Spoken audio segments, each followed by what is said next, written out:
கேட்டது கிடைக்கும் கல்லுப்பு பரிகாரங்க. 7 விதமான கல்லுப்பு பரிகாரம். அதுல 2வது பரிகாரத்தை தான் இப்ப நான் சொல்ல போறேன். வாளி நீரில் கல்லுப்பு பரிகாரங்க. இது நம்மள தொடர்ந்து துரத்தும் எதிர்மறை எண்ணங்கள், கோபம், அதாவது அவசரப்பட்டு கோபத்தால நம்மள வேலை இழந்துட்டோமே, வாழ்க்கை இழந்துட்டோமே அப்படின்னு அந்த அளவுக்கு உச்சக்கட்ட கோபம், உச்சக்கட்ட உணர்ச்சிகள், மன அழுத்தம், திருஷ்டியால ஏற்படுற கஷ்டங்கள், செய்வினை கோளாறு, இது எல்லாமே போகணும் அப்படின்னா ஒரு வாளி தண்ணியில கல்லுப்பு போட்டு காலை 2த்தையும் அதுல வச்சுக்கிட்டு உட்காந்துக்கோங்க. ஒரு ஸ்டூல் போட்டு நீங்க உட்காந்துக்கோங்க. காலை வந்து அந்த பக்கெட்ல வச்சுக்கோங்க. கொஞ்ச நேரம் கண்ணை மூடி அப்படியே உட்காந்துக்கிட்டு உடல்ல இருக்கிற என் மனசுல இருக்கிற எதிர்மறை சக்திகள் எல்லாமே நீங்கி போகணும் அப்படின்னு சொல்லிட்டு மனதார பிரார்த்தனை செஞ்சுக்கோங்க.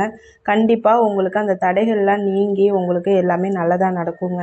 அதே ஆக்சுவலா நமக்கு கால் வலி இருக்கு, கால் வீங்கி இருக்கு, முட்டி வலி இருக்குன்னா நம்ம யூஸ்வலா செய்யற ஒரு ட்ரீட்மெண்ட் தான் இது. ஸோ இதை நீங்க பரிகாரமாகவும் செஞ்சுக்கலாம். தேங்க்யூ.